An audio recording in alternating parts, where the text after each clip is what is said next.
dia, boa tarde, boa noite. Seja bem-vindo ao quarto episódio de Verbo 7. Hoje nós vamos receber aqui dois irmãos que representam não só uma loja, mas uma família que empreendeu e tem empreendido há muito tempo aqui em Piracicaba e tem tido sucesso. Sejam bem-vindos, Cleiton e Kleber. Muito obrigado. Uma boa noite, um bom dia, boa tarde para quem estiver assistindo. E feliz por estar aqui. Eu sou o Cleiton.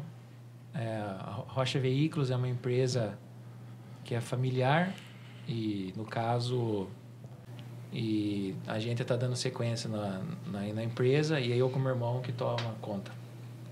Muito Perfeito. bom.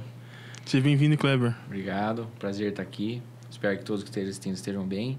E vai ser um prazer poder compartilhar um pouco da nossa história, do nosso conhecimento e da nossa vivência aí com vocês. Muito bem.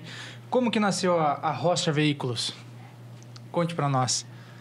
O meu pai, ele sempre foi uma pessoa que ele sempre empreendeu.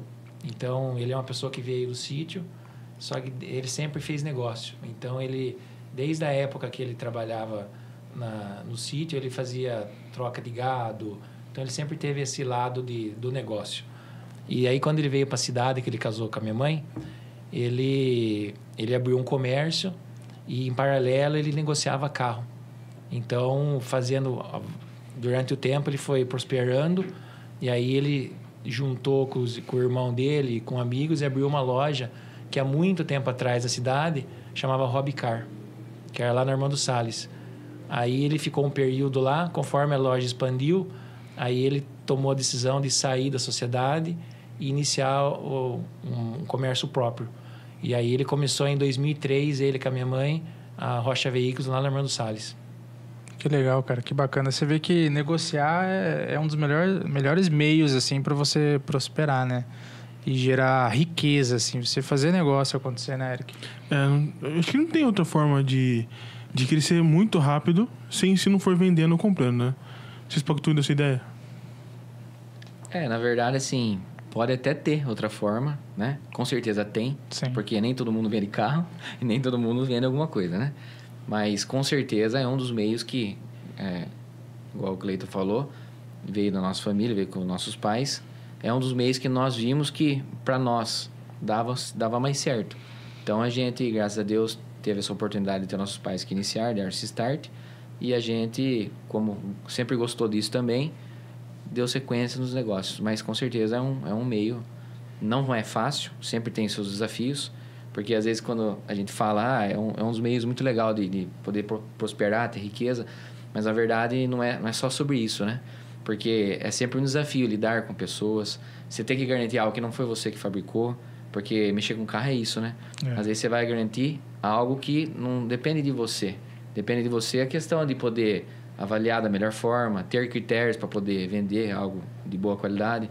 Mas, assim, como todo negócio tem seu desafio, né? Então, acho que é isso. Com certeza. Bom, e quando que vocês começaram a se envolver na gestão da Rocha Veículos? No caso, eu comecei a trabalhar com meu pai quando eu tinha 14 anos. Então, antes de trabalhar com meu pai, eu trabalhei um pouco com despachante para poder entender como funcionava a questão de documentação. Aí, depois que eu entendi bem, eu saí e comecei a ajudar na loja. Mas que, de fato, eu comecei a ter assim, peso na decisão foi quando eu tinha 18 anos. Que levou um período aí de uns 4 anos para entender realmente o processo. Porque antigamente não tinha... Porque eu tenho 36 hoje. Comecei na época 14, então são 22 anos atrás. Mudou muito o mercado. O mercado naquela época não tinha laudo cautelar. Você ia fazer a vistoria, tem arma de segurança, se a pessoa que vai fazer a vistoria vai aprovar ou não o carro. Então, assim, você tinha que ter muito conhecimento técnico para você não fazer uma decisão errada. Hoje em dia, o laudo cautelar, ele deixou mais fácil o processo. Então, nesse período, eu tive a preocupação de entender muito bem o que significa avaliar um carro. É entender de mecânica, entender de lata, você fazer uma avaliação que você não erre, porque senão o pós-venda é muito complicado, né? Então, demorou, no meu caso, 4 anos para que eu, de fato, dominasse, que é começar um negócio e terminar. Porque não é só atender. Você fazia todo o processo sem passar para o meu pai, né? No começo eu atendia, fazia o atendimento, falava, pai, o cliente quer isso e isso, ele que finalizava. Então, eu entendo que eu só conseguiria, de fato, ser importante no negócio se eu conseguisse finalizar a negociação, né? Começar do começo ao E fim. finalizar. Exatamente. Isso é muito interessante, né? Eu também, quando comecei a negociar, também no começo eu levava as coisas para o meu pai. Eu dava o inicial, mas a gente preparava todo o terreno, né? E colocava lá pro pai fazer o chute, né? No gol e finalizar. E aprendendo com isso, né? E aprendendo com isso, Daí né? você ia percebendo, porque essa é a ideia, né? É. Aí você vai percebendo como que é o atendimento, que a gente a priori acaba fazendo. Aí o pai ia naquele processo, às vezes, de avaliação do carro, de dar valor para o cliente, de fazer um financiamento. Então, toda essa estruturação na questão de documentação. Então, a gente sempre foi bastante interessado nesse sentido e foi sempre prestando atenção e percebendo o que era necessário para daí, então, poder concluir, né? Iniciar e concluir o processo desde do início, né? Vamos falar assim. Sim. Sim, top. Muito interessante. E como foi para vocês, assim, como vocês tiveram os pais de vocês que ensinaram muita coisa, o que mais vocês aprenderam com eles, assim? Como foi esse processo? O que vocês conseguiram absorver de mais importante do que eles te passaram? Nesse caso, são os valores. Então, meu pai, ele sempre teve uma... E minha mãe também, porque minha mãe trabalhou junto com ele um bom período. Ela saiu quando ela decidiu fazer faculdade de psicologia. Mas durante um bom período ela trabalhou junto. E é o valor aqui de você ser honesto, transparente e falar a verdade. Então, meu pai sempre foi assim: não prometa nada para ninguém, mas se prometer, cumpra. Então, isso é um valor que a gente adquiriu vendo o modo como ele trabalhava e a gente foi fazendo do nosso jeito, né? Mas essas bases a gente permanece, né? Adquiriu o princípio, né? A base Isso. dele e foi seguindo. Exatamente. Isso é interessante. É o que faz a diferença hoje, né? Sim. Porque, assim, tem muita opção. Hoje tem muita opção de loja, de veículo. Tem muito golpista no meio e tem muito nego picareta, né? Aventureiro, né? Aventureiro também, que abre um negócio porque até gosta. Mas gostar não é suficiente, né? Não, o cara exatamente. tem que Tem que entender, conhecer, e também Ser trabalhar aplicado, né? e ser profissional Exatamente. e ter ética no negócio. Porque Senão não adianta hoje nada. o grande diferencial, na verdade, que a gente fala que vender não é difícil. Porque o cliente quer comprar e você quer vender. Então, acaba fazendo o negócio acontecer. Mas o principal é o pós-venda. Porque é o que a gente fala, trabalhar com carro é trabalhar com máquina. Sim. E por melhor que seja, por mais criterioso que a gente seja, está sujeito a quebrar. Então, por isso que a gente sempre fala para o cliente, nunca prometo que o carro não vai quebrar. Mas eu garanto para você que se der problema, nós estaremos aqui para resolver. Então, esse acho que é o maior desafio e esse é o principal, que é isso que faz o negócio, de certa forma, prosperar. E a gente entendeu que o pós-venda, ele é fundamental. Porque o processo para fazer a venda é muito importante. Porque você já consegue ganhar o cliente nesse processo, ele sente a confiança. Mas quando acontece um problema, é que você mostra realmente quem você é. Porque como você vai lidar com esse problema, o cliente vai entender, falar, não, olha, eu tive o suporte. Então, assim, o pós-venda, no nosso ponto de vista, é o que faz uma loja ser diferente da outra. É o destaque. Exatamente. Porque às vezes você fala assim, ninguém quer perder, mas às vezes é necessário você perder para você manter o seu nome. Porque tudo é caro, né? Manutenção não tem nada barato e cada dia mais os carros estão ficando de um jeito que você gastar 4, 5, 6 mil num carro não é difícil. Então, só que se acontece, você tem que estar lá para resolver. Então, a Exatamente. gente dá muita importância E nisso. o cliente, quando ele vem comprar um carro, ele já fez uma pesquisa bem detalhada, né, na internet. Então, hoje, a internet facilitou isso. Facilita para o cliente e também fica um pouco ruim para o revendedor, né? Porque ele já vem com todos os carros da sua região e ele já sabe tudo, né? Então, ele sabe o preço do seu vizinho, da frente, de trás, de todo mundo. Mas você sabe que, na verdade, isso pra gente é um ponto positivo, né? Por quê? Porque, de fato, é que às vezes, assim, falar é muito fácil, né? Então, tem muitas lojas, às vezes, que fala... Por isso que fala, todo mundo é bom, né? Conversando, todo mundo é bom, né? Sim, É na prática que você vai ver quem é quem. exatamente. Então, por que a gente fala que isso é até um ponto positivo? Porque quanto mais esclarecedor, quanto mais transparente for nas relações, não vai ter surpresa. Então, é muito bom quando o cliente já sabe bastante, porque daí quando você fala, ele vai saber que de fato você está falando aquilo que realmente é. Você não está lá para enganar ninguém, você não está lá para meio que assim, o cara não sabe, então deixa eu aproveitar. Não, isso não deveria existir, na verdade, a gente sabe que existe. Sim. Então, da nossa parte, é muito bom que o cliente seja cada vez mais esclarecido, porque é o que a gente fala, quem não deve, não teme. Então, quando você faz as coisas certinho, é bom que o cliente tenha bem embasado, porque daí ele vai de fato enxergar o seu valor. Então isso é importante. Mas tendo essa base que a internet hoje facilita o cliente chegar com um monte de opção para você e querer discutir em relação a preço, mas aí que eu falo onde é o diferencial de vocês em relação ao pós-venda. Porque ele tem várias opções iguais. Vamos dizer, tipo, o modelo de um carro ele tem várias. Um, às vezes, é 5.000 quilômetros mais rodado, o outro é menos e tal. Só que aí o diferencial de vocês seria a transparência e a negociação e depois no pós-venda, né? Sim, e a gente costuma, assim, como se trata de um carro usado, nenhum carro usado é igual ao outro. Que nem o carro zero é tudo igual. Então, o preço é o que vai definir a negociação. Porque se eu comprar na loja A ou B, não vai ter diferença. O carro usado tem muitos fatores. Então, às vezes, o cliente ele vai, que faz parte, negociar, mas a função nossa é mostrar para ele por que vale aquele valor. Porque na hora que ele vê, você vai explicar o contexto, aí esse é o desafio do vendedor. Porque o vendedor ele não é só chegar e conversar, ele tem que estar aberto a esclarecer a dúvida do cliente. Então, as pessoas falam assim, o que é um bom vendedor? Eu falo, bom vendedor não é aquele que fala bastante, é aquele que escuta.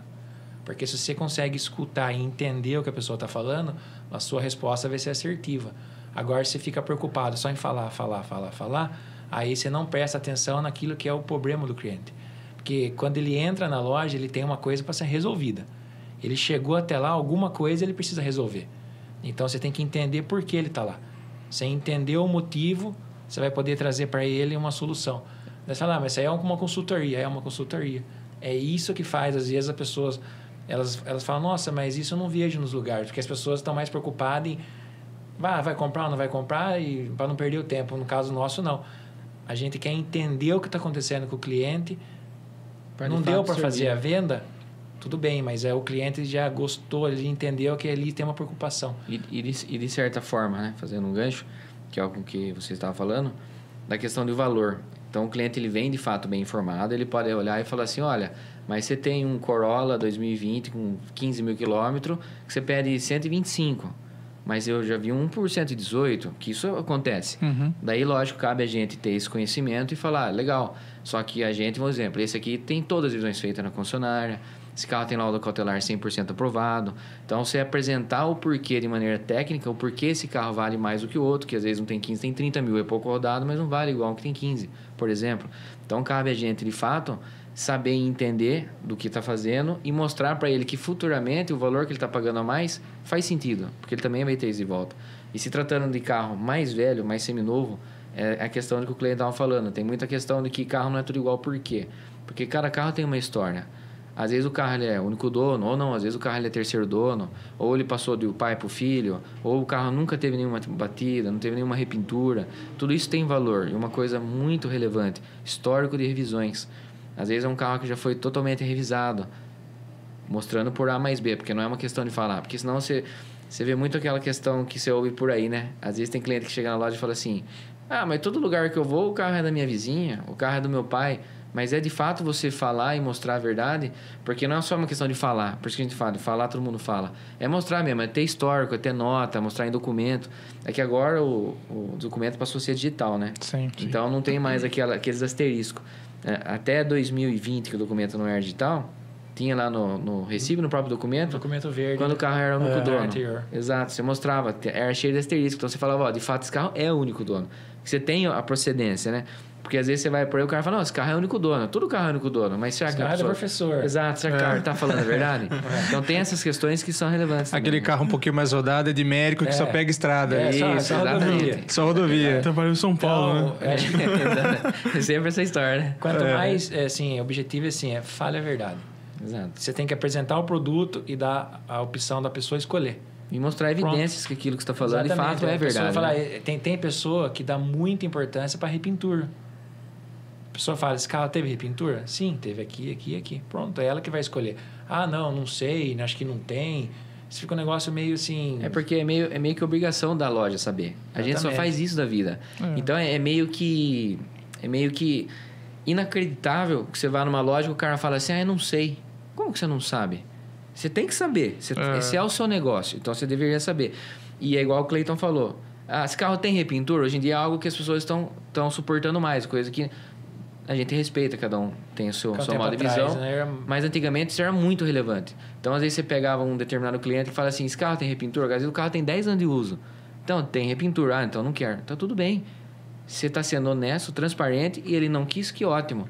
Porque se você chega e fala assim, eu não sei, acho que não tem.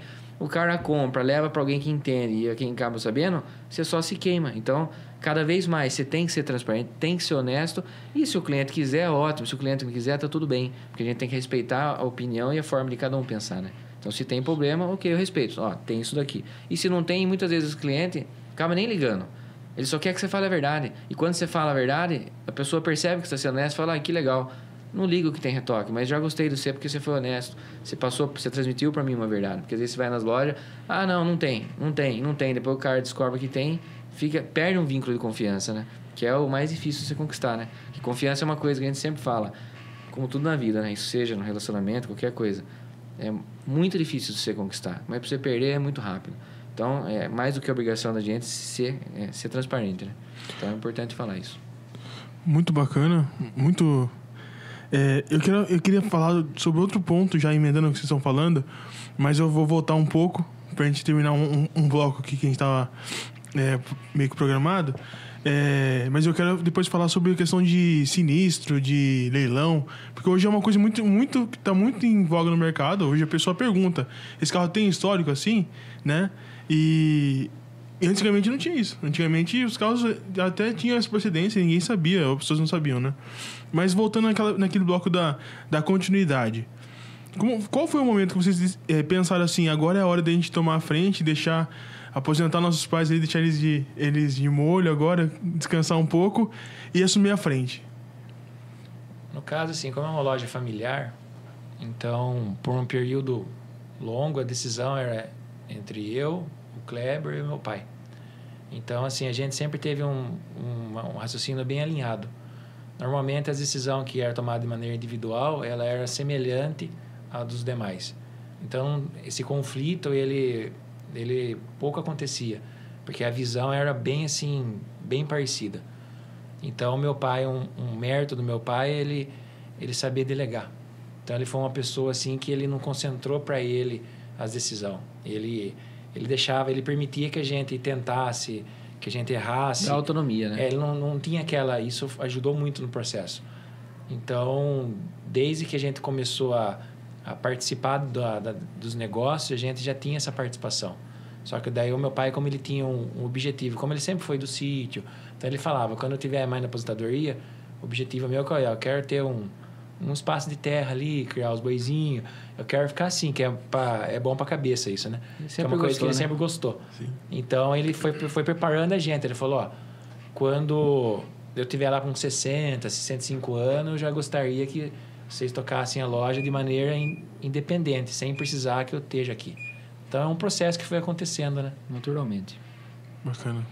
Pegando esse gancho de vocês aí em relação ao familiar, o pai ele foi o alicerce, ele trouxe esse alinhamento, né? E o que vocês acham que esses 22 anos a Rocha tem um pouco mais de 22 anos? Ou 2003, 22. Não, 22, né? 22, Então 22 anos. O que você acha que foi que perdurou esse negócio por tanto tempo? Eu acho que foi a questão, assim... É a base, né? É o princípio, são os valores. É a questão de, primeiramente, sempre agradecer a Deus, e porque é Deus sempre que está à frente, e a gente jamais pode esquecer disso, que a gente acredita muito nisso. E alinhado a isso, foi sempre a questão da transparência, de falar a verdade, igual meu pai falou e o Cleiton mencionou, falou, cumpra. Então, assim, não é só uma questão de vender por vender, é vender e ser diferente. Então, quer queira, quer não, isso foi criando um vínculo. As pessoas, graças a Deus, foram valorizando o nosso trabalho, confiando na gente, porque muito das nossas vendas é de clientes fidelizados.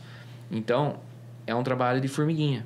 Só que a médio e longo prazo deu resultado e está dando resultado. Então, a gente tem muitos clientes que voltam, que indicam. Então, acho que o grande sucesso de já ter durado tanto tempo é pela verdade, pela transparência, pelo comprometimento com o cliente, que isso é muito importante. E quer queira ou não, quando você fala a verdade, as coisas vão acontecendo, né? Naturalmente. E é um processo lento, né? É um processo que tem que acreditar nele, porque quando você olha para trás, você fala assim, 22 anos. É um bom tempo, mas parece que passou assim muito rápido, né? Só que quando você está passando pelo processo, a gente continua passando ainda, você percebe que você tem que ter a convicção no que você está no caminho, porque tem muitos desafios, né? Quando precisa dar muita garantia, acontece fase, às vezes você fica falando, será que está valendo a pena tudo isso que eu estou fazendo? Porque às vezes você vê, tem a loja X que começou semana passada, às vezes vende mais carro do que você. Então, se você não tiver alinhado com aquilo que você está buscando, você fica... Por isso que você não pode ficar muito olhando para o que os outros estão fazendo. Você tem que aprender com aquilo que é bom, mas ter um caminho e acreditar nele. E passa muito o que o meu irmão falou, que a gente acredita realmente, cada um vai ter a sua cultura, vai ter a sua identidade, mas no caso nosso, a gente tem essa base cristã. Então, se você acredita nisso, você tem que no dia a dia fazer valer. Independente se você está na igreja, se você está no trabalho, se você está onde você estiver, você tem que ser um exemplo. Então, a gente acredita nisso. Então, não é porque você está trabalhando que você vai esquecer disso. Então, a gente coloca isso em prática, né? Porque um verdadeiro cristão mesmo, ele não é só na igreja, né? Ele é fora da igreja, né? Exatamente. Na verdade, não é na igreja domingo, mas é na segunda, na terça, no trabalho, com seus clientes, com quem você vai conversar, até com seus colaboradores. Você passa bem mais tempo fora da igreja do que... E para deixar uma imagem assim, falar, nossa, os caras são todos santos, certinho, não é nada disso. A gente tem a preocupação de fazer o que é certo. A gente erra também, faz um monte... Nossa, negócio faz errado, faz certo, porque a vida é assim, você vai aprendendo com seus erros, né? Exatamente. Ninguém já chegou sabendo, acerta tudo, isso aí não tem. E esse é o maior desafio, que cada erro seu você paga, paga caro, que é o valor. Sim. Por isso que você tem que ter essa doutrina cristã que fala, não, tudo bem, porque não é o dinheiro em primeiro lugar. Se eu tiver que perder, eu vou perder, mas eu vou honrar aquilo que tem que ser honrado, né? Sim. Porque esse é o maior desafio, que a gente fala e é verdade, você quer conhecer alguém, é o poder, né? E a questão, assim, mexeu com dinheiro, você sabe quem é.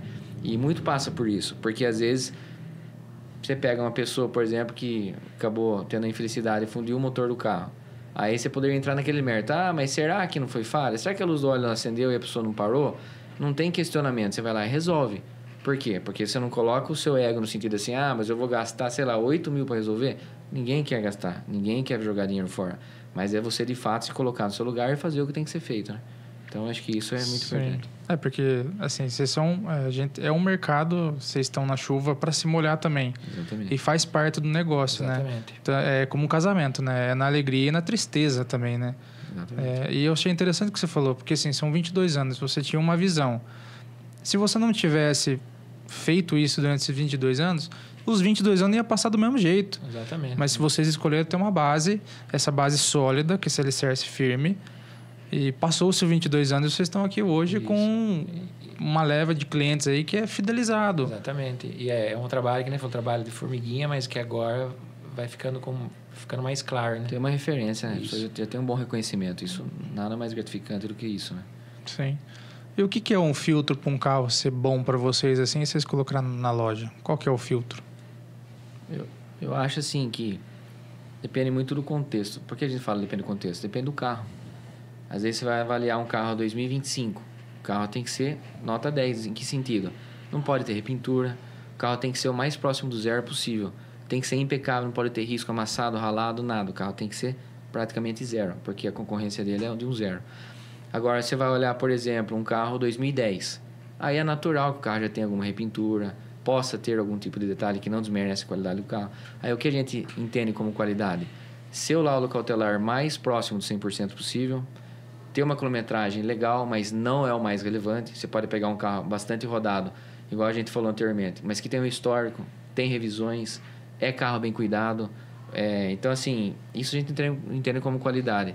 É o carro ser bonito aos olhos, é o seu mais original possível e ter um bom histórico de revisão. E uma coisa importante também é a história do carro. Isso já dá muito valor. Então, você pega um carro que a pessoa foi daqui da cidade, é de único dono, você, sabe? Isso dá muito valor no carro. Credibilidade, né? Porque chegou um carro que veio de um lugar que você não conhece a história dele, você não tem revisão. Isso aí, no nosso ponto de vista, já tira o brilho do carro. Então, a gente se apega muito também à história do carro. Parece uma coisa meio boba assim, mas quando a gente está conversando com o cliente, a gente faz questão de investigar como ele cuida do carro. E quem foi, e quem comprou. De onde veio o carro. Às vezes a pessoa fala, mas o cara está querendo saber de quem eu comprei, por que veio, porque tudo isso pra gente importa. Parece até meio invasivo, né? Mas isso é importante. Até porque quando a outra pessoa vem comprar um carro, é importante, as pessoas gostam de saber. Mas e quem foi esse carro? Por quantos donos passou? Qual que é o histórico de revisão? Porque às vezes você vê aquela máxima assim, né? Nossa, meu carro é perfeito. Nunca fiz nada no meu carro. Nunca tive dor de cabeça. Carro perigoso. Esse é muito perigoso. Porque não existe carro que não tenha problema. Não existe... Toyota, Honda, referência, sem dúvida. Hyundai. Sim. Só que tem que ter manutenção. Tem que a cada certo tempo de quilometragem ou de período, tem que estar passando por mecânico, trocando óleo, filtro de óleo, questão de freio, amortecedor, suspensão. E você sabe o Então, que é isso interessante? Hoje o mercado ele mudou um pouco em relação às vendas, né? A forma como a venda ali acontece hoje em dia. E hoje muito das vendas são por causa de histórias. As pessoas não compram mais porque... Você já viu, quando o vendedor começa a falar mais ou menos bem com você e tal, isso aí vai vender alguma coisa para mim. Mas quando o cara às vezes conta uma história e ele embute a venda na história... Sim. Cara, acontece naturalmente. E é mais ou menos aquela isso. expressão, né? Ninguém consegue contestar uma história, né? Só que no caso do carro é uma história diferente que você está conhecendo o passado dele, né? Mas quando alguém está contando uma história, vou contar uma história para você agora, você não vai falar se eu falei, será que isso que ele falou aconteceu mesmo? Porque você não tem como questionar a história, né? Mas o caso do carro é um pouco diferente porque você vai pegar o histórico dele, né? E é que é o fundamental, né? Muito bom. Eu lembro que quando eu tava lá a gente tava captando lá. Pra quem não sabe, a Rocha é nosso cliente na Conox Market, né? Tão felizes? Tá bom? Eu lembro que o Cleiton falou um momento lá, o Kleber tava junto, falou assim que o carro que você coloca pra vender lá é um carro que você venderia pra alguém da sua família. E esse momento eu falei assim, cara, isso é bom, porque ele tá falando que ele só coloca um carro aqui pra vender, ele só vende pra alguém se for um carro que ele vai ter na família dele ou que ele vai comprar de volta. Exatamente. É aquela história que a gente sempre fala assim pro cliente, e isso é uma grande verdade. Eu não vendo nada daquilo que eu não compraria. Então você fala assim, eu compraria esse carro que eu estou vendendo? Não, eu compraria, eu viajaria. Porque às vezes o cliente chega lá e fala assim, viu, eu vou viajar, ele vai no sábado, por exemplo, fala, vou viajar na segunda, hein? Eu vou pro Rio de Janeiro. Aí eu falo brincando, você pode ir até no Amazonas se você quiser. Por que a gente fala isso brincando, mas é verdade? Porque, de fato, a gente sabe o que está vendendo. Não é assim, meio que assim, não é pensando, porque às vezes o pessoal tem uma certa dificuldade de entendimento, assim, meio que... Quem não está na área, eu digo, tá? Acha que vender carro é só ganhar dinheiro. Não é isso. Vender carro é, de fato, se preocupar com a necessidade do outro e saber que ele vai estar colocando a família dele dentro do carro, que ele vai estar viajando, que ele vai estar trabalhando. Então, é você, de fato, querer que nada de ruim aconteça com o outro. É você se preocupar verdadeiramente e falar assim, não, legal, eu vou entregar o carro nas melhores condições possíveis. Porque poderia ser eu e a minha família que está dentro do carro e viajar, sei lá, 600, 800 quilômetros. Então, às vezes parece algo simples, mas eu acho que isso é bastante relevante. Porque, às vezes, num modo geral, o mercado às vezes não acaba pensando nesse detalhe, mas isso eu acho que é muito relevante. Então, a gente só vende aquilo que eu, de fato, compraria para mim. E que entra a questão de preparar o carro. Aí cada loja vai trabalhar de um jeito. No nosso caso, a gente não tem a pressa de fazer o anúncio do carro. O carro chegou, já tem que anunciar. Não. O carro chegou, ele vai ser preparado. Então, ele vai fazer o que é necessário na parte estética, vai fazer tudo a questão da mecânica. A gente prepara o carro como se fosse para viajar amanhã. Tem que fazer suspensão, tem que fazer embreagem, tem que fazer freio, faz tudo. Então, isso custa e leva tempo. Só que por isso que os nossos carros não são os mais baratos. Se você olhar os que tem anúncio, tem carros com preço menor. O nosso geralmente é 4, 5 mil a mais. Mas a gente entrega para a pessoa a mercadoria excelente. E isso tudo é o tempo, né? Porque, pode ver, a maioria das pessoas, ela fala assim, eu não consigo parar o carro porque eu tenho que... Estou levando o filho na escola, buscando para pôr um pneu. Então, se você vai entregar um carro que você não fez a revisão, isso aí atrapalha o cotidiano da pessoa. E você já deixar o carro pronto, sem a pessoa saber, você já está ajudando ela no dia a dia. E lógico, uma coisa que é importantíssimo falar, não é porque a gente tenta ser excelência naquilo que a gente faz, que o carro não vai quebrar. Mais uma vez falando. Por que isso é fundamental? Porque é máquina, porque quebra. É máquina, e quem vai saber 100% é o cliente que vai usar o dia a dia. Porque a gente tem o cuidado de verdade de fazer tudo aquilo que a gente sabe que tem que fazer ou que é preventivo. Só que você só vai saber na hora que você estiver todo dia usando o carro, todo dia exigindo do carro. Por isso que a gente, graças a Deus, erra pouco nesse sentido. São poucos carros que acabam dando problema. Só que acontece. E quando acontece, a gente fala. Não quer que aconteça, porque, de certa forma, gera um estresse para a pessoa e gera um estresse para nós. Só que é negócio. Fica tranquilo. que de fato a gente vai resolver da melhor forma possível e da melhor maneira possível. Então isso de fato é muito importante. Sim. E você vende também, você não vende só carro, né? Porque carro para muita pessoa é sonho, né? Exatamente. Para muita pessoa é sonho. Então assim, se você não tem esse processo bem definido de uma qualidade e de processo de preparação e arrumar o carro, aí você vende um carro muito ruim, cara, você vai frustrar o sonho de uma pessoa. O que era para ser algo satisfatório se vira um estresse, um pesadelo. Exatamente. Aí a pessoa fala, nossa, tem que trocar de carro. Meu Deus do céu, eu não quero trocar de carro. Porque, ou não quero trocar logo, só que daí ela troca logo, Sim. é meio que assim, frustrada, né? Porque daí ela não tem essa confiança, né? E tem que ser um processo satisfatório e fácil de fazer e gostoso da pessoa fazer, né? Porque senão acaba Exatamente. só gerando estresse, né? Exatamente. Um carro mal cuidado faz a pessoa ter uma péssima experiência. Ela tem um sonho de ter um carro, por exemplo. Eu tenho uma experiência assim. Eu queria muito ter um Astra. A gente comprou um Astra.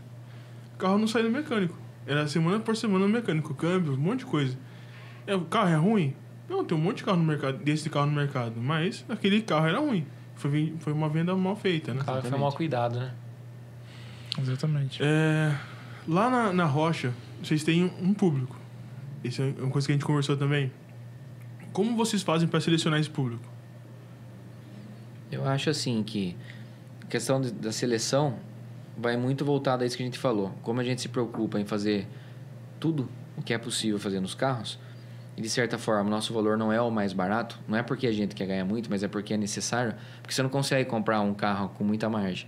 Então você acaba comprando meio apertado, faz o que tem que fazer e pede um pouquinho acima. Logo ele se torna um pouco mais caro que os demais. Então, de certa forma, o pessoal que é bastante criterioso, que dá valor para todo esse processo, é esse o nosso público.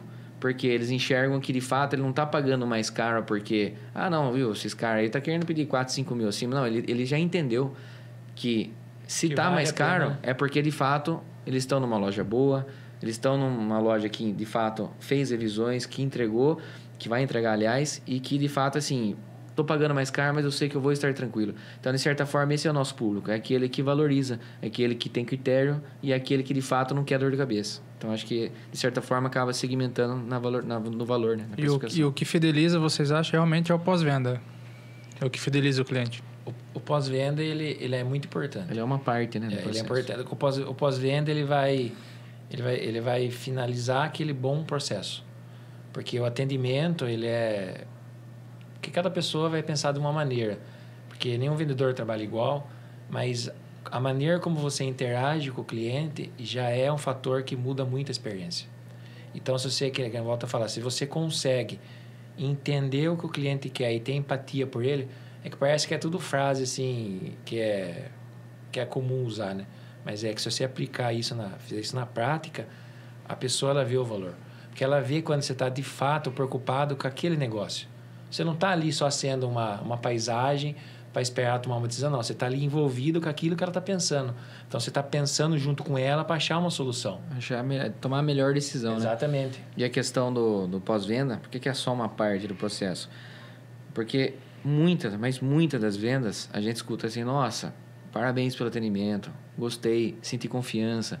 Então, na verdade, esse é um processo muito relevante. Então, começa desde o carro, que nossos carros são diferenciados no sentido de bem cuidado, são carros de ótima qualidade.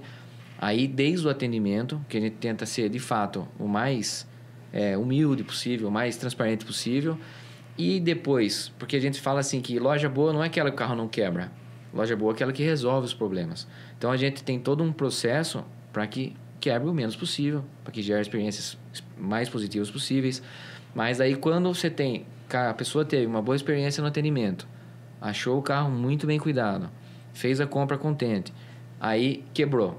Aí que assim você vai, de fato, mostrar tudo aquilo que você fez.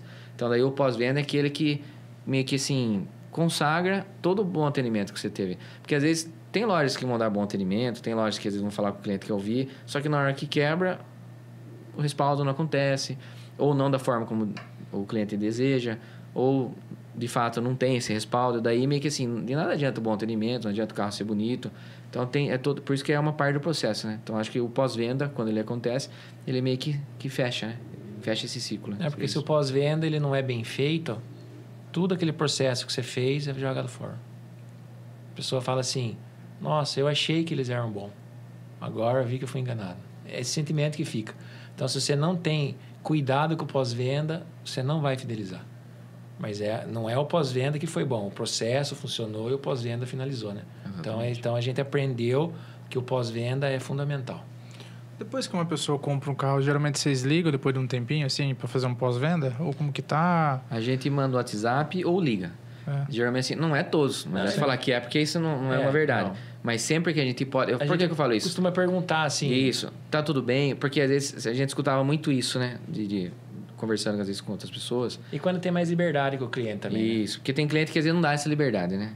Mas sempre que a gente pode, não é uma regra, a gente pergunta, viu? E aí, tudo bem? Gostou do carro? Tá tudo em ordem? Por que você pergunta? Porque quando você pergunta... Tem gente que já fala, né? Mas quando você pergunta, você dá a liberdade pro cliente falar assim, não, você quer falar a verdade pra você? Não gostei de tal coisa, ou gostei de tal coisa. Porque é o que a gente fala, você não tem que ter medo da resposta. Porque em muitos setores, você escuta assim, né? Mas direto isso daí. Você escuta assim, viu? Você não quer ter dor de cabeça, não pergunte, viu? Você perguntou, você vai ser personal. Não, isso não existe. Isso existe, mas isso não é uma realidade que deveria ser. Por quê?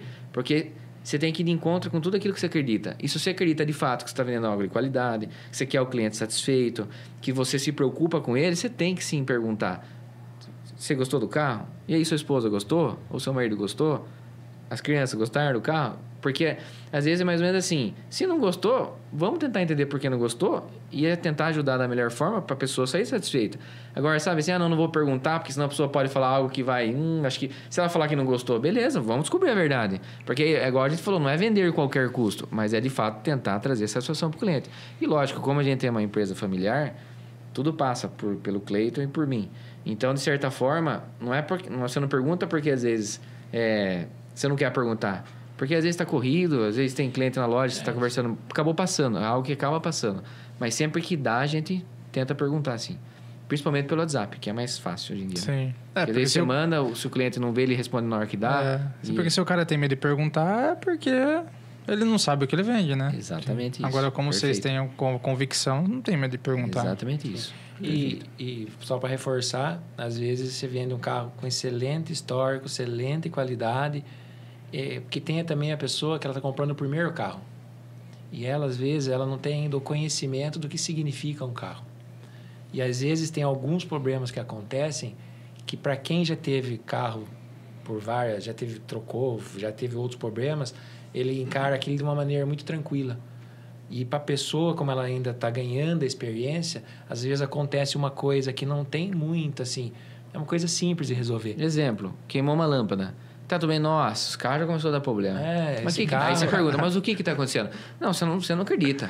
Eu saí lá, fui ligar o farol, já não funcionou. A lâmpada queimou. A gente respeita. Para ele, às vezes, isso é importante. Daí a gente tenta passar... processo de que a pessoa vai amadurecendo. E conforme agora ela vai ganhando experiência com os carros, ela vai vendo que aquele problema que ela achou que era algo muito preocupante é um detalhe, algo simples. É só uma lâmpada. Cotidiano, exato. Ou às vezes aconteceu de queimar o carro precisou trocar uma sonda. Ou porque precisou trocar uma vela, um cabo de vela. Isso é uma coisa que a gente, infelizmente, tem que brigar constantemente. No qual sentido? Combustível ruim.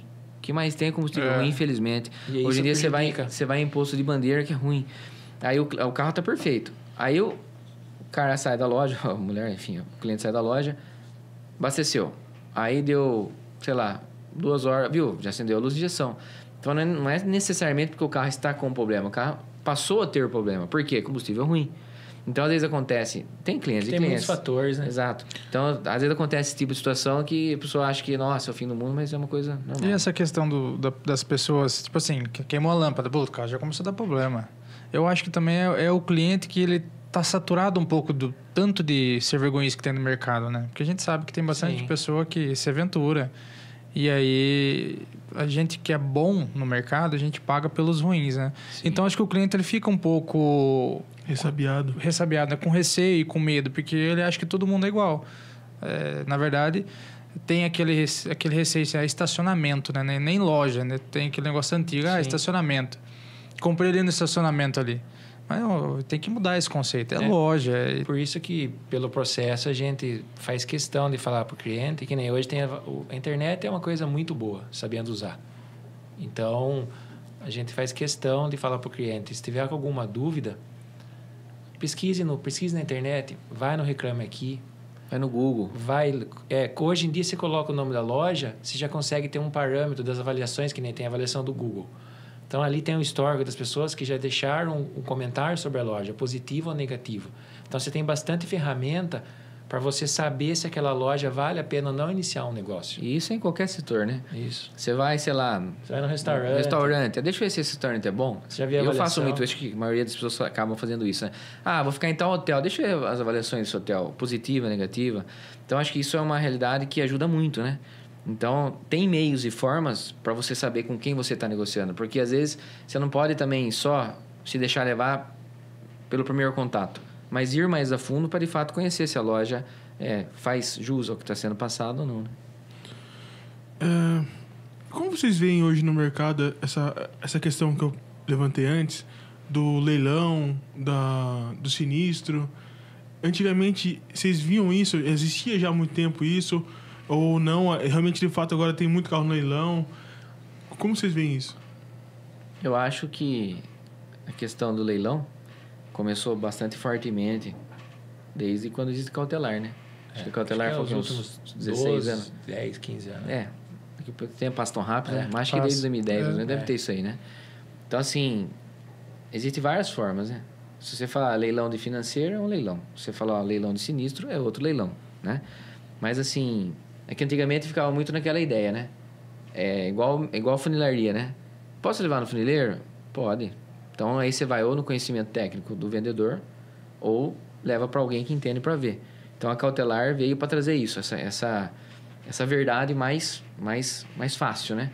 Então, meio que assim, você não precisa levar no funileiro, leva fazer cautelar, se quiser levar, sinta-se à vontade, mas se levar na cautelar, já vai dar esse prognóstico, né? já vai dar essa questão. E o leilão é a mesma coisa, porque antigamente você não se conhecia a base de dados para você puxar se o carro era leilão ou não. Até porque o pessoal acha, mas leilão sai no documento. Não sai. Sai no documento quando é sinistro.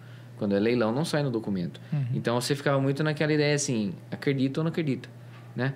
E hoje em dia, não. Hoje em dia está mais fácil, está algo mais evidente, né? E na questão da venda, que é assim, a gente não compra carro de leilão, evita pegar carro de leilão, só que a gente tem bom senso. Porque transformar o carro de leilão como se fosse a pior coisa que existe.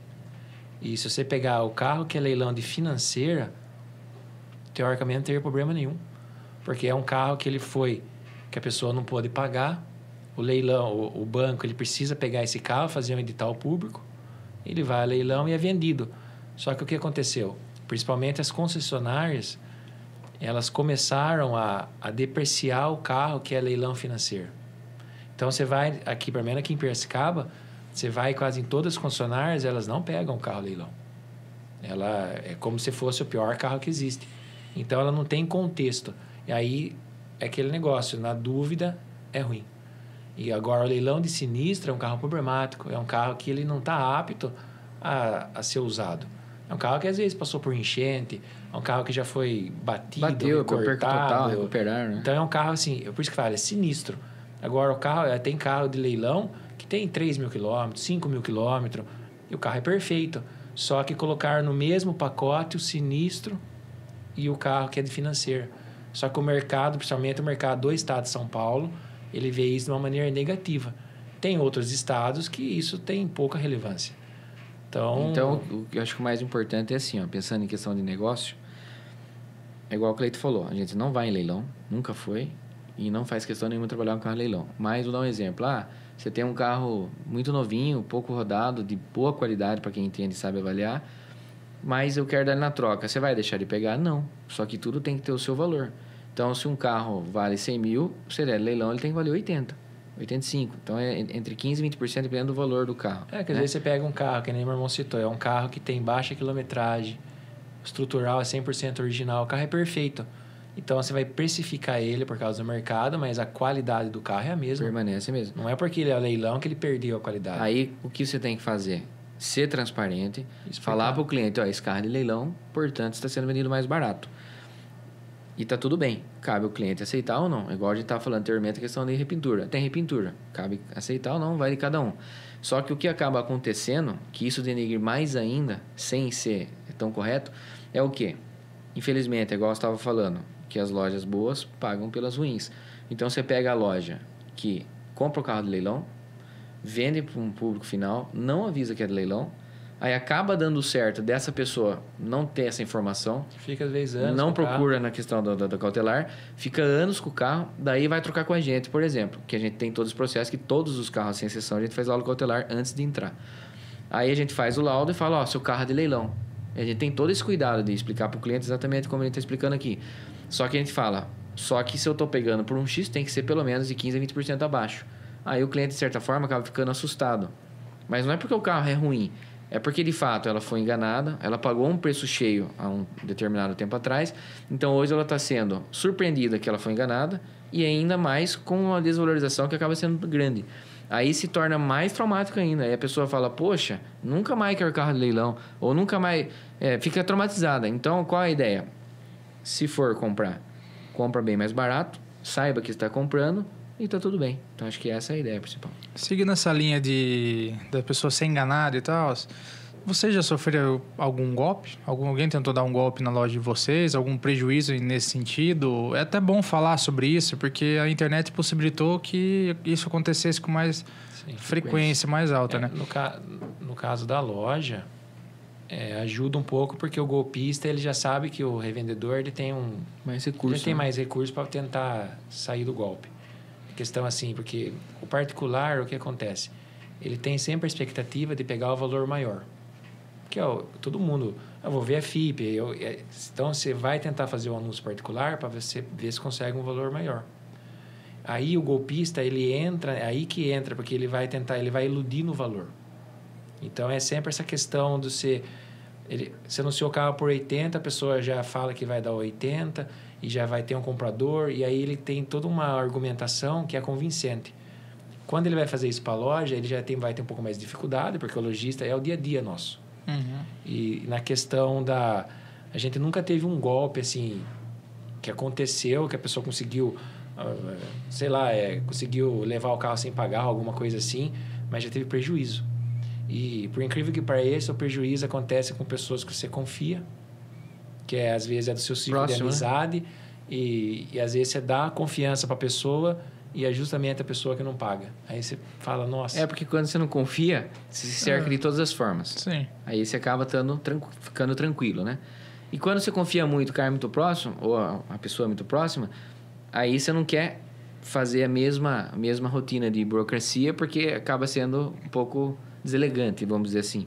Só que é aí que você toma. Porque daí você confia, não faz os processos como às vezes deveria ser, aí acaba sofrendo esse tipo de... o lado ruim disso é o prejuízo, mas o lado bom é que, de fato, você acaba aprendendo mais sobre o ser humano, né? Sim. Porque você vai aprendendo a lidar, às vezes, que as pessoas, às vezes, elas falam uma coisa e fazem outra, né? Então, a gente tem, assim... A gente se preocupa muito com o que a pessoa faz, não com o que ela fala. Sim. O que ela está falando ali, tudo bem, mas como é o comportamento dessa pessoa? Isso que a gente tenta prestar atenção. É determinante, né? Júnior, uma coisa interessante. Eles tiveram um prejuízo com um carro que você ama. Amarok. Você pode contar pra gente um pouco da história aqui sobre a Amarok? A Amarok é um carro, assim, que quem teve a Amarok sabe da qualidade do carro para usar. É um espetáculo de carro. Ainda mais na época de 2012, 2013, que das caminhonetes, ela era de longe a caminhonete mais... se semelhava a um carro para dirigir. Que nem a Hilux, muito boa de mecânica, mas é uma caminhonete dura. Pula bastante. Isso, a Frontier, a Ranger, a Amarok, muito à frente. E a gente até defendia a Amarok porque é uma caminhonete que particularmente a gente gosta. Só que começou a dar tanto problema que agora já não gosta mais. E o maior problema não é que deu muito problema, é o valor para solucionar os problemas. Exatamente. É tudo um absurdo. Muito caro. É uma coisa assim, por isso que a gente brinca, não é Amarok, aliás, não é Volkswagen, é BMW. Só tem um simbolinho da Volks ali para no bom sentido enganar, né? Mas a verdade é importado. E é um carro assim que tudo é muito caro. É uma Bombarok. Exatamente. Então você pega Se tornou, na verdade, né? E o combustível de hoje, ele não é um combustível... Confiável, né? Então você pega um diesel de uma qualidade ruim, Aí bomba, é bomba de alta, é bomba de baixo, Bico. é bico.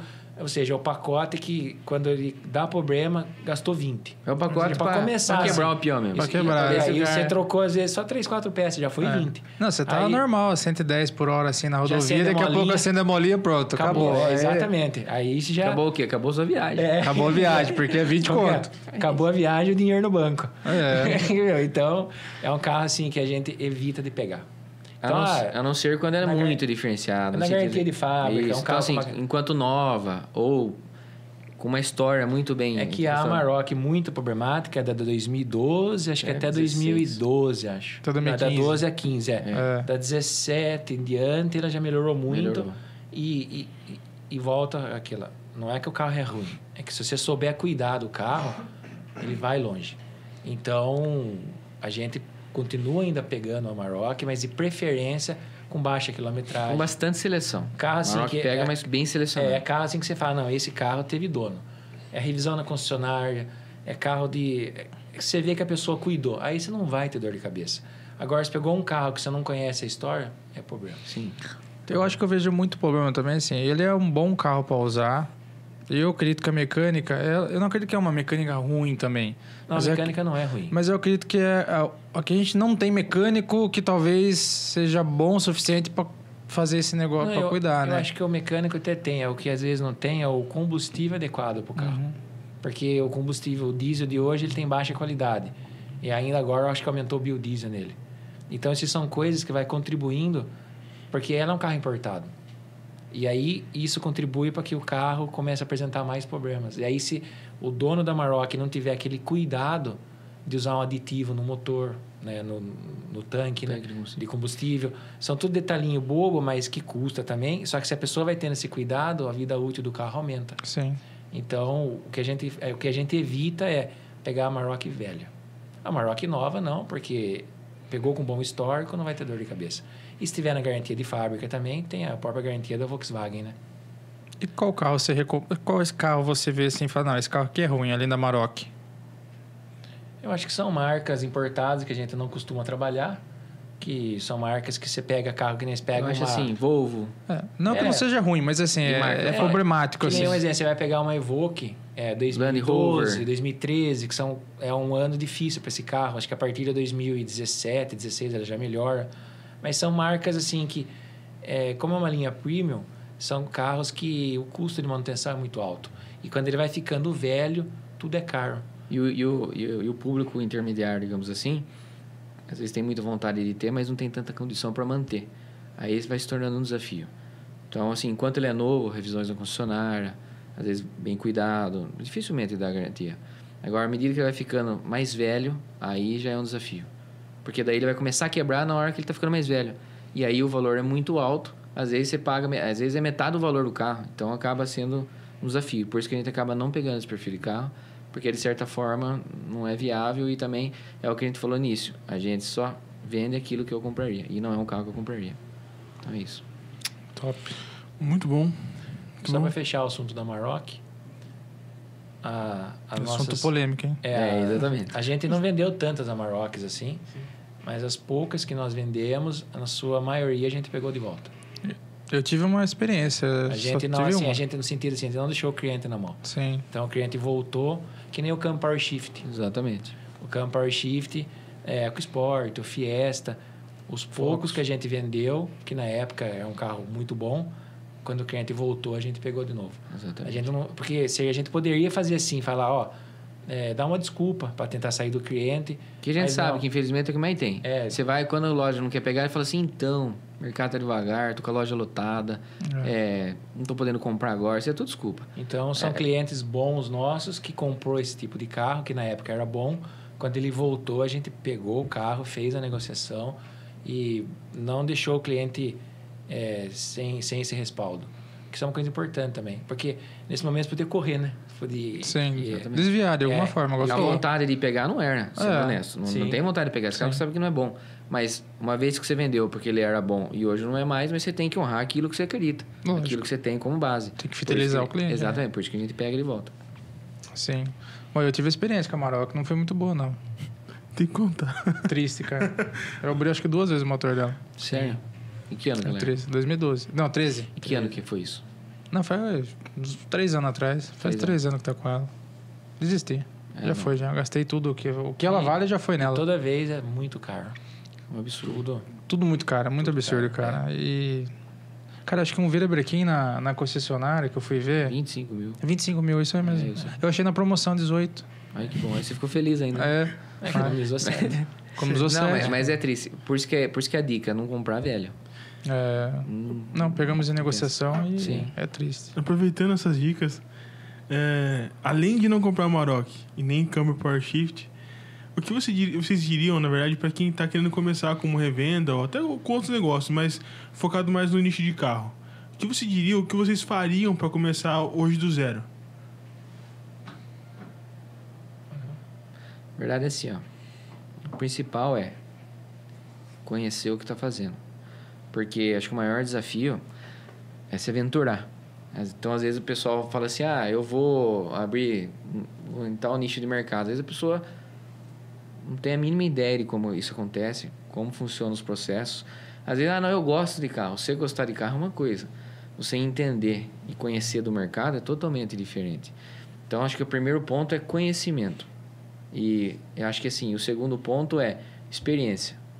Mas então você está dizendo que quem não tem experiência não pode trabalhar? Não, não é isso que eu estou dizendo. Estou dizendo assim, acho que seria importante, se você quer entrar nesse setor, tenta entrar numa concessionária que é maior, vai ter uma vivência mais legal nesse sentido. Ou trabalha para alguma outra loja de carro para você ver como funcionam os processos, como que o cliente pensa, como prepara um carro, porque é sempre um desafio. E acho que um outro ponto importante é você estar, de fato, engajado. Saber que as coisas não são fáceis, como todo mercado tem seu desafio. E seguir. E no caso do veículo especificamente, ele é um ramo muito perigoso. Assim como é o caminhão também. Você tem a oportunidade de ganhar mais dinheiro, mas você pode perder muito dinheiro. Se você não souber gerenciar o estoque, em pouco tempo, aquele dinheiro que você tinha, ele vai dilapidando. Então, você vê muitas histórias de pessoas que às vezes juntou um capital por um longo período trabalhando em alguma empresa, gosta da parte de veículo, aí ele vai, se aventura no carro, perde tudo. Infelizmente. Então, assim, se a pessoa... Então, para a parte de veículo, que é o que a gente trabalha, a dica é a área que você quer trabalhar, que você quer seguir? Entra trabalhar numa loja, vai trabalhar de vendedor numa concessionária, porque você vai começar a entender aquele mundo. Vivência. Aí você vai ver coisas que de fora você não percebia. Aí você vai começar a entender os processos, vai começar a ver, não era dessa maneira, isso aqui eu não imaginava. Aí você vivenciando aquilo, você vai tomar a decisão se realmente é isso que você quer. Porque aí você não colocou seu capital em risco ainda, você está colocando só o seu tempo, que é uma grande coisa, mas pelo menos agora, se você já vai e começa de uma vez, você perder dinheiro, assim, não é difícil. Se você colocar um estoque errado... Às vezes um carro que você erra, você já perde, sei lá, 10 mil. Então, é assim, muita coisa. Então, você pode ganhar até que legalzinho, desde que você tenha todo esse processo, mas também você pode perder muito dinheiro. Então, é um mercado de risco. A gente fala que é comprar risco. É igual ações, né? Você está comprando risco. Por isso que você tem que conhecer qual carro que você vai comprar, qual carro tem mais comércio, qual carro tem um problema crônico que você tem que resolver, ou que você não pode pegar, né? Porque às vezes o cara começa a mexer com o carro, voltando à brincadeira, a parte mais... Já pega uma Maroc 2013 dessa, acabou. Já erra. O cara já perdeu tudo. Pega uma EcoSport Power Shift, porque daí pega uma Evoque 2012. Porque daí às vezes o cara fala, nossa, câmbio ideológico. A FIP é um X, tô pegando 20 mil abaixo da FIP, já vai iludido. Às vezes não vende na FIP, vende muito abaixo, porque tem carro que você vende acima da FIP, tem carro que você vende muito abaixo da FIP, então é um desafio, por isso que é a questão do conhecimento, é saber onde você está entrando, né? Então acho que passa um pouco por isso. A FIP, ela engana muito, né? O mercado, FIP é uma assim, referência, é só uma referência, né? Exatamente. Mas eu vejo que no caminhão tem caminhões que é tipo 100 mil, mais a FIP é mais caro. Como tem alguns que é bem acima. E o valor de venda é totalmente diferente, né? Sim. Então, eu não uso muito a FIP como base. Pelo menos para caminhão, para revender, eu não uso como base. É mercado mesmo. E também a conservação do caminhão impacta muito, né? Impacta bastante. História, quilometragem, de quem era, como funcionava, como que era a manutenção. O fim que foi usado, né? Tinha um plano de manutenção, não tinha. Qual que era o carregamento dele. Tudo isso muda, então, né? E você está tratando de caminhão, que é um pesado, 20, 30 mil não é nada, né? Não, é o começo. Exatamente. Hoje um cabeçote hoje de um FH é 50, Isso. 48. Então, se conhecer a história do caminhão, a pessoa aceita pagar mais porque ela sabe que se pegar uma compra errada... Exatamente. E onde também entra o pós-venda, né? Porque, na verdade, assim, o carro você vai vender, às vezes, um sonho. O caminhão você vai vender uma ferramenta de trabalho. Sim. E, às vezes, você vende um caminhão pro cara... Necessidade, né? Necessidade. Aí, às vezes, o cara tira tudo que ele tem, ele vai investir todo o dinheiro dele num único caminhão para poder gerar renda para a família dele. Qual a responsabilidade?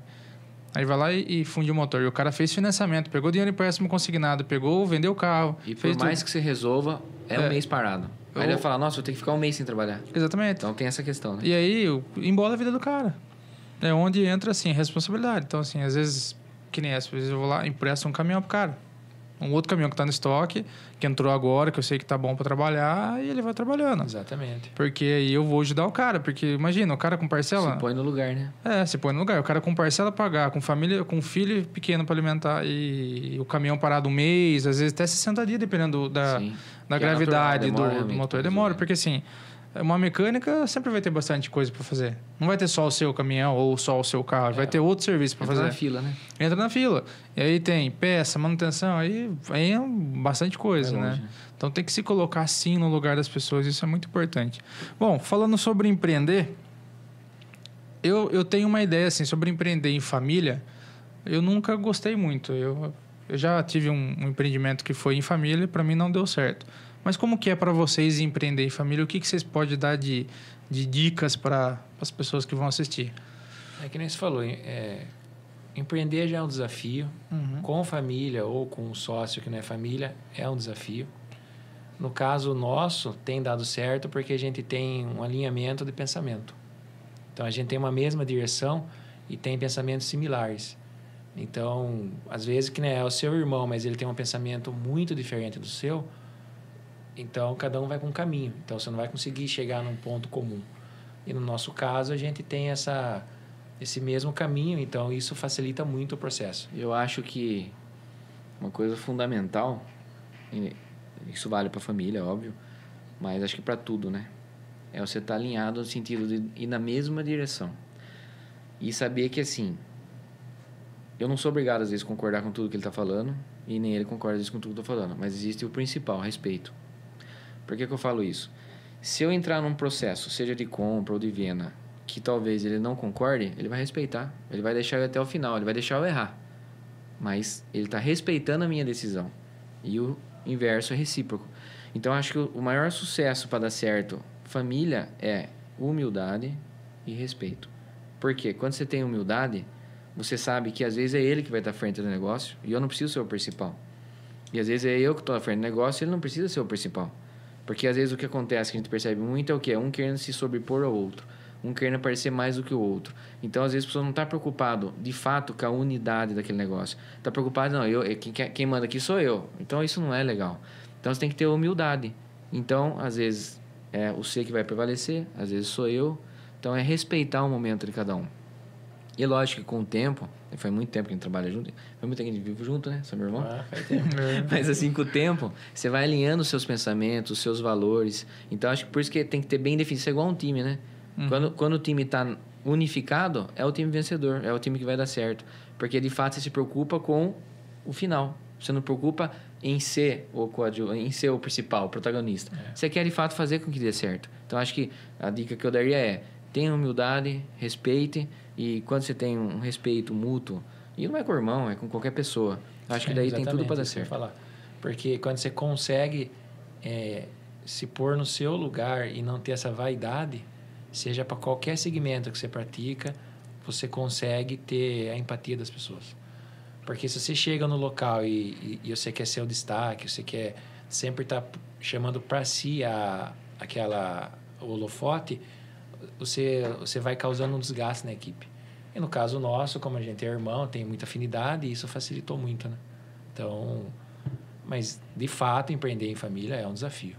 Empreender já é um desafio. E em família, ainda mais, né? Certeza. Porque acho que até um certo momento vocês moraram juntos, né? Sim. Até 2019. Até negociando junto, morando junto. Então é reunião a todo momento, né? Eu falo, quem trabalha em família é reunião a todo momento. Reunião, quebra-pau, tô brincando. Não, essa aí foi parte da vida, né? Puxava a orelha. É que nós estamos em 4 irmãos. Quatro irmãos? 4 irmãos. Exatamente. Então, eu sou o mais velho. E todos homens? Todos homens. Eu sou o mais velho e ele é o mais novo. Aí tem os dois do meio, que é o Rafael e o Anderson. Também trabalham com vocês? Ele não. Não? Eles seguiram carreira sem ser na parte do comércio. Um é psicólogo e o outro trabalha na área de prefeitura, do estado. público. Isso. Que legal. Legal. Muito bacana. Seguindo naquela linha do negócio, a última que a gente vai fazer sobre empreendedorismo, não estava programada, mas eu pensei em algo assim. Vocês deram dicas de carros a não se comprar, do que deve fazer. Mas se vocês fossem começar hoje, do zero, com R$200 mil na mão, quais carros você comprariam? Quais seriam os seus primeiros passos para poder vender esses carros e gerar de novo um negócio? Quais são os primeiros carros que a gente compraria? Com R$200 mil, quantos carros você compraria? Quais? Nesse momento, aqueles que têm mais saída, que no caso são os SUV, então você vai comprar um T-Cross, você vai comprar... No meu caso, eu concentraria entre 3 ou 4 carros de baixa KM de boa revenda, que são carros que estão na garantia de fábrica, que vem em troca boa. Você não vai ter uma margem tão grande, mas você tem uma facilidade de venda. Ou, que seria uma outra opção, talvez ter uma saída um pouco melhor, pegar carros de menor valor, que são os populares, que tem boa saída também. Exemplo, Fiat Mobi, HB20, Toyota Etios, Nissan March, que são carros que têm boa procura, que dá uma possibilidade de você ter mais carros, né? E também vendem bem. É que daí achar esse carro que é o desafio. Só que é um grande desafio, exatamente. É isso. Então, como você está começando, não tem muita experiência, você vai comprar um carro mais novo, minimiza o seu problema. Exato, o Agora, risco, se comprar carro... Perfeito. E a questão de como faria para vender, iria de porta em porta? Não, com certeza não. Anunciaria na internet. São os sites, são os websites que tem vinculado ao carro, que é Web Motors, Comprecar, Meu Carro Novo, e-carros, Mercado Livre. Uma conta importante de fazer para quem tem, às vezes, eu tenho 200 mil, vale a pena ou não trabalhar com carro? Se ele não depender desse dinheiro, ele tem um trabalho à parte. Então, ele fala, eu vou fazer uma aplicação desse dinheiro. Ou eu vou colocar em ação, ou eu vou colocar em alguma coisa que vai render, um exemplo, livre de imposto 0,8, 0,9. Então, o carro ele vai tentar ver se supera esse rendimento. Se superar o rendimento, vale a pena. Mas aí, por isso que você vai colocar naquele carro que tem o menor risco, né? Exatamente. Show de bola. Manda boa, Eric. Manda boa. Você quer perguntar? Eu sei que você quer perguntar. Manda, pergunta. Perguntar aquela, então. Carro elétrico. Bom ou bomba? Vai dar certo? Eu acho que esse é o assunto polêmico, né? Bem polêmico. Vamos reservar 2 horas agora para conversar. Vamos começar agora um novo programa.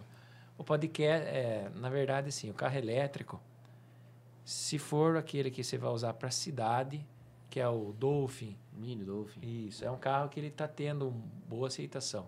Tanto que a BYD, ela já, além de ser 75% do mercado de elétrica da BYD, e ela acha que o share dela no Brasil é 3% do zero. É um número bem considerável. Só que os que são carro acima dos 200 mil elétrico, esse aí é uma fria. Por causa que é um carro que você não consegue ter ele como carro principal. Então, você tem um carro que vai lá 300, 400 mil, e quando você precisa fazer uma viagem que ultrapasse 300 quilômetros, você não pode ir com ele. Então, é muito valor investido para usar, teoricamente, o carro número 2. Então, você tem um carro que é o mais caro da casa e não usa ele para viagem.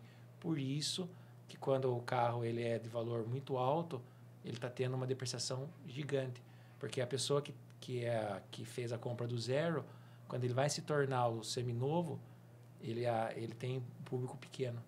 Agora, que nem a gente estava conversando agora há pouco, que nem o Dolphin, ele está indo bem porque é um carro que ele vai ser usado por pessoas que fazem Uber. Pessoa que fica mobilidade urbana, né? Isso, fica aqui dentro da cidade. Né? Aí o carro é ótimo. Ou como uma segunda opção, né? E o futuro do carro elétrico aqui no Brasil, ele vai depender muito de como vai ser a estrutura que o Brasil vai oferecer. Que, na nossa visão, não tenha assim, uma estrutura boa. Vai depender dos incentivos do governo. Porque né? se você pegar, por exemplo, o local acho que mais incentivou o carro elétrico nos Estados Unidos, acho que é Califórnia. Que tem o PIB maior do que o da Alemanha. É um estado muito rico. Acho que 27%, alguma coisa assim, da frota lá é de carro elétrico. E mesmo com governo dá um incentivo, incentivo com absurdo. bônus, está caindo a venda.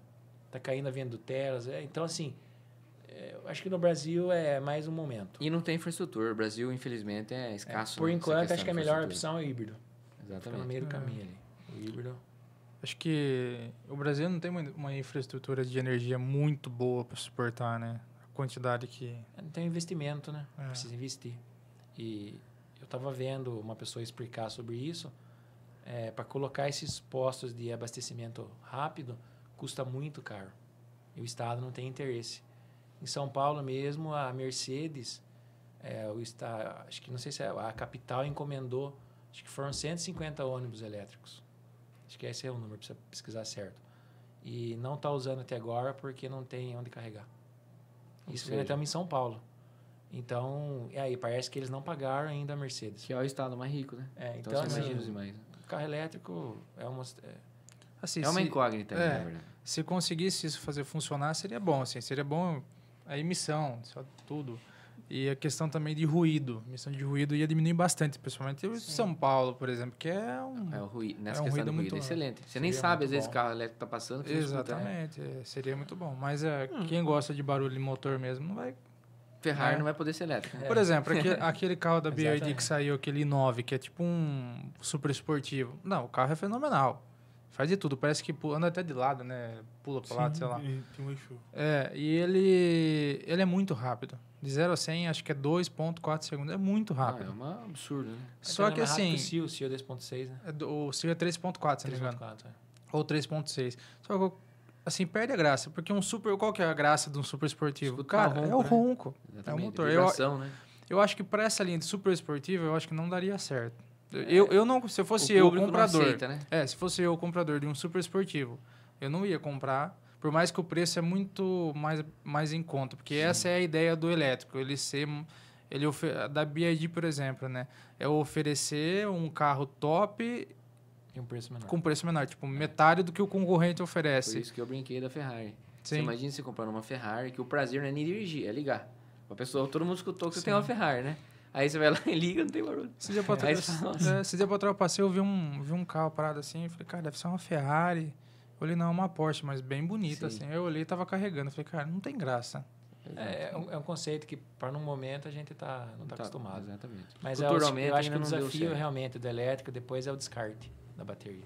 Por mais que ele seja a emissão, tudo, mas para onde vai essa bateria? Imagine que comece agora todos os locais ter acesso a carregador, tudo, mas como que vai ser depois essa bateria vai aonde? Isso é uma coisa que não está solucionada. Então ela ganha de um lado, mas perde do outro, né?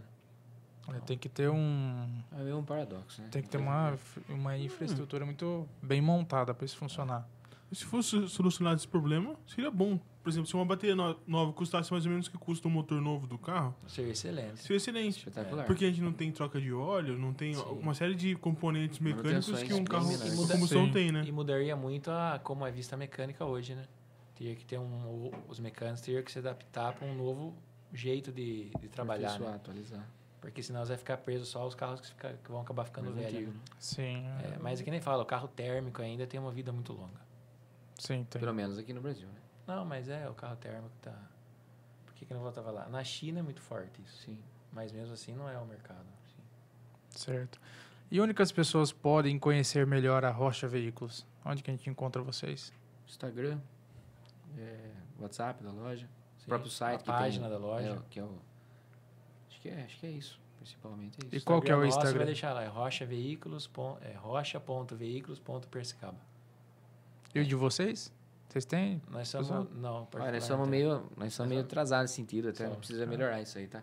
Mas assim, eu criei Instagram, eu criei Instagram, acho que faz, vou chutar, tá? Acho que faz 2 anos. Inclusive, segunda-feira eu vou buscar um carro em São Paulo, Uhum. de um cliente, enfim, que não é cliente nosso, mas uma pessoa que eu tô comprando, um Etios 2018 Platinum. E conversando com ele, etc e tal, que é natural que as pessoas que ainda não nos conhecem tenham certo receio, não é da gente, porque tem tanto golpista hoje em dia, que as pessoas acham que todo mundo é golpista, e a foto que está no seu perfil do WhatsApp, a pessoa acha que é fake pra querer passar confiança, né? Sim. Aí o cara pegou e falou assim, por favor, adiciona eu lá no Instagram. Aí eu falei assim pra ele, olha, você me desculpa, mas acredita que eu não sei fazer isso? Aí eu falei, eu vou pedir pra minha esposa. Porque é verdade, a gente não tem essa familiaridade ainda. Costume, né? Então a gente tá começando a se desenvolver nesse sentido. Para essa questão de aparecer, tanto que tá conversando aqui, pra gente foi um desafio, porque é uma coisa que a gente não tá acostumado Tá a fazer. habituado. Sim. Exatamente. Então, você tá habituado ao seu trabalho, a exercer aquilo que você está fazendo, mas quando você tem que... vai ter uma gravação ou vai ter algo que você não está acostumado, é um desafio. É. E nessa parte de mídia, que nem Facebook, Instagram, a gente não tem, assim... são mídias que a gente não usa. São fundamentais, tem que ter. Sim. Só Isso que é para a vida imprescindível. pessoal a gente não usa. É. É. A gente, Hoje é importante ter. Eu vejo que assim, toda empresa, ela não é só empresa, ela tem um dono por trás, tem pessoas por trás. Exatamente. Então, assim, é de suma importância as pessoas também verem vocês. Sim. Saber que existe, né? Saber que existe nas redes sociais de vocês. Porque às vezes as pessoas querem saber mais da sua vida. Eles querem, sim, e aí acaba que gerando uma conexão maior. E ter essa proximidade, né? Exatamente. É isso que lá na Conalco a gente tenta auxiliar, dar essa consultoria para as Sim. pessoas de ensinar, de educar e como tem que ser feito. Não é só vender um serviço, mas Sim. também dar uma consultoria e ajudar nesse sentido, né, Eric? Até porque hoje o que aproxima as pessoas é a internet, né? Exatamente. Então a gente tem que estar na internet. Porque na verdade você vê, você vai estar numa mesa, você vê como que a internet aproxima, você está numa mesa, tá todo mundo no celular. Sim. Mas tá todo mundo Exato. próximo, mas tá todo mundo no Exato. celular. Exato. E às vezes a pessoa tá até Como é que brincando assim, viu? Ela manda uma mensagem, dá uma olhada Isso na que eu ia esquerda, falar ela agora. veja o cara da esquerda ali. Você tá na mesa conversando no celular. É? Igual, só rapidão. Eu tenho 3 filhos, né? Uhum. E esses dias a Luciana, que é minha esposa, ela pegou, tava indo fazer meus filhos dormir, e eu tava na sala com a Cecília, que é a minha nenezinha, tem 30 dias. Aí ela começou a falar algo que eu peguei e falei, amor, não tô entendendo nada. Ela falou, viu, então olha o celular. Ela falou, vou pro quarto, né, conversa no WhatsApp. Ou seja, você percebe, nós tava dentro de casa, a 1 quarto de distância, mas olha o celular, vamos conversar por celular. Ou seja, hoje em dia é tudo assim, a interatividade com a internet, WhatsApp, com o Instagram que seja, é imprescindível, né? Certo. Deixa eu fazer uma pergunta aqui, desculpa cortar a série, que eu vi que você queria perguntar, mas vocês são atletas, né?